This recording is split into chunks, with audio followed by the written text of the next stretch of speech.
तो अभी हम एक क्वेश्चन करेंगे, उस क्वेश्चन को आप समझ लीजिए, उसका मैं सॉल्यूशन कराऊँगी और ये question as it is previous year में भी आ गया है, तो इसकी प्रैक्टिस ज़रूर करके जाना। तो क्वेश्चन समझ लेते हैं पहले। और एक डिस्क्लेमर, इस क्वेश्चन को कराने से पहले मैंने इसका कॉन्सेप्ट क्लियर कर चुकी हूँ, वो आप मेरी प्रीवियस वीडियो में देख लेंगे, उसके बाद ही ये क्वेश्चन करेंगे तभी समझ में आएगा। तो एग्जाम क्वेश्चन क्या है, Messrs Raj Enterprises has a sum of 1,15,000 on account of input tax credit.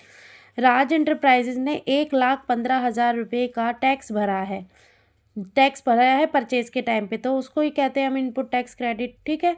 और वो किसका था, CGST से रिलेटेड था। तो मैंने सीक्वेंस आपको बता रखा है प्रीवियस वीडियो में कि CGST का अगर आपने इनपुट टैक्स क्रेडिट है तो उस टैक्स क्रेडिट को आप कैसे बेनिफिट लोगे, ठीक है। टेबल बना रखी है, एक मैंने एक बता रखा है।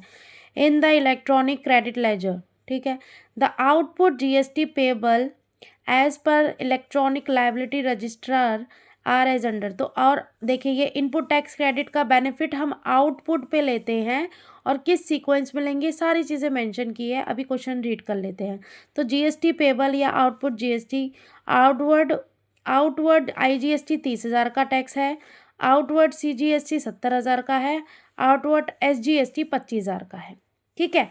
अब determine the order of utilisation of ITC।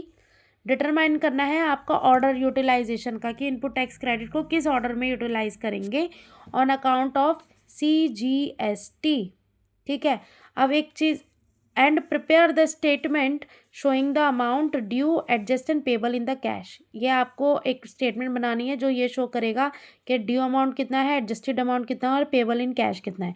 अच्छा, एक चीज़ इंपॉर्टेंट आप ये समझ लीजिए, जो इनपुट टैक्स क्रेडिट है, फिर से बता रही हूँ, ये परचेज जब हम करते हैं कुछ भी सामान, कोई भी चीज़ को मैन्युफैक्चर करने के लिए परचेज करना पड़ेगा, उसके टाइम पे जो टैक्स दिया जाता है ये वो वाला टैक्स दे रखा है, ठीक है। अब वो परचेज हो गया सामान, उस पर हमने काम कर लिया, मैन्युफैक्चरिंग यूनिट लगा दी, लेबर लग गई, सब लग गया। अब उस सामान को बेचेंगे, अब बेचेंगे तो उसके ऊपर भी टैक्स लगेगा, ठीक है। अब वो जो टैक्स हम रिसीव करेंगे ना, अब वो टैक्स हमने रिसीव किया है, तो मतलब अब टैक्स रिसीव किया है तो उसको गवर्नमेंट को पे करना पड़ेगा। तो हम क्या करेंगे, अब जो गवर्नमेंट को हम ये पूरा सम पे नहीं करेंगे, इसमें से कुछ घटा लेंगे, अपना बेनिफिट कर लेंगे ना हम घटा के।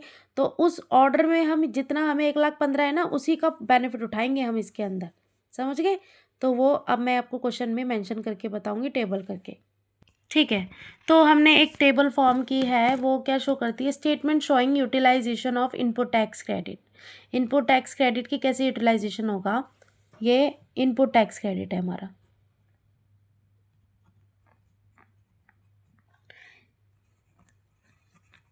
ठीक है। तो इनपुट टैक्स क्रेडिट का कैसे, तो पर्टिकुलर्स हम सबसे पहले आप देखिए ये फॉर्मेट रहेगा, पर्टिकुलर्स बनाएंगे। IGST, हमें क्या क्या आइटम दे रखा है क्वेश्चन के अंदर, हमें क्वेश्चन के अंदर यही आइटम दे रखा है, देखिए पहले IGST, CGST, SGST, तो इन्हीं आइटम को हम यहाँ मेंशन कर देंगे, ठीक है। अभी इसके बाद आप देखेंगे, हमको सबसे पहले आउटपुट लिख लेंगे, GST की कितनी टैक्स लाइबिलिटी है जो हमें पे करनी है गवर्नमेंट को, 30,000, 70,000, 25,000, ये लिख लिया, नो प्रॉब्लम। अभी इसके बाद हमारे पास इनपुट टैक्स क्रेडिट कितना था, 1,15,000 रुपये है हमारा, ठीक है, बेनिफिट लेने का। तो सबसे पहले मैंने आपको क्या बताया था कि अगर आपको ये किसका दे रखा है, आपका ये है आपका CGST है, ये इनपुट टैक्स क्रेडिट किसका है, CGST। अब CGST के लिए मैंने एक सीक्वेंस आपको बताया था कि CGST के लिए सबसे पहले बेनिफिट तो CGST का टैक्स जो आउटपुट का होगा उसी पे हम निकालेंगे। तो हमें टैक्स कितना देना है गवर्नमेंट को, CGST का 70,000 रुपये है, और हमारे पास 1,15,000 है, तो 70,000 रुपये तो सफिशेंट बैलेंस है हमारे पास 1,15,000, तो 70 में से 70 हम घटा देंगे पूरा, क्या लिखेंगे, input tax credit of CGST used for output CGST, मतलब जो इनपुट टैक्स क्रेडिट था CGST का 1,15,000 रुपये, वो यूज़ कर लिया गया है आउटपुट CGST के लिए। लेकिन हम पूरा तो नहीं कर सकते, 70,000 तो पूरा 70,000 हमने कर दिया, उसका आ गया बैलेंस नील। अभी हमारे पास कुछ पैसा बचा है ना, अभी हम पैसा बचा है, अब हम उसको कहाँ यूटिलाइज़ करेंगे। मैंने आपको बताया था CGST का अगर इनपुट टैक्स क्रेडिट है तो उसको सबसे पहले CGST में यूज़ करेंगे, उसके बाद IGST में करेंगे। तो इसका 30,000 है, पूरा पूरा हमने यूज़ कर लिया क्योंकि हमारे पास सफिशेंट बैलेंस है, ये भी नील हो गया। अच्छा, अब हमारे पास 15,000 रुपये बचे हैं, लेकिन है SGST का और वो अलाउ भी नहीं करता है, आप देखेंगे ना क्वेश्चन में प्रीवियस ईयर वाली वीडियो में, तो मैंने सिर्फ दोनों के नाम लिखवाए, इसका नाम नहीं लिखवाया, तो इसको एज इट इज़ करेंगे। इसकी पे गवर्नमेंट को करनी पड़ेगी, मतलब ये टैक्स भरना पड़ेगा, लेकिन ये वाला टैक्स है वो बच गया क्योंकि टैक्स क्रेडिट मिल गया, क्योंकि परचेज पे इतना पैसा दिया था वो हमने आउटपुट से लेस कर लिया।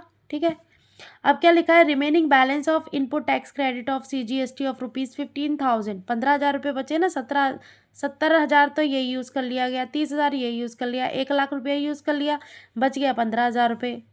तो remaining balance of input tax credit of CGST of 15,000 will be carried forward, carry forward होगा ये नेक्स्ट मंथ के लिए। और अगर नेक्स्ट मंथ में CGST की दोबारा कोई आउटपुट होता है ना, आउटपुट अगर वो सेल होती है, कोई GST उस पर लगता है, तो ये 15,000 रुपये हम उस पर यूज़ करेंगे सबसे पहले। ठीक है, तो यही क्वेश्चन आपका 6 नंबर का, तनी 8 नंबर का क्वेश्चन आया हुआ है प्रीवियस ईयर में, वो भी क्वेश्चन करा दूंगी मैं। अभी आप इसकी प्रैक्टिस करिए। Good luck everyone, thank you.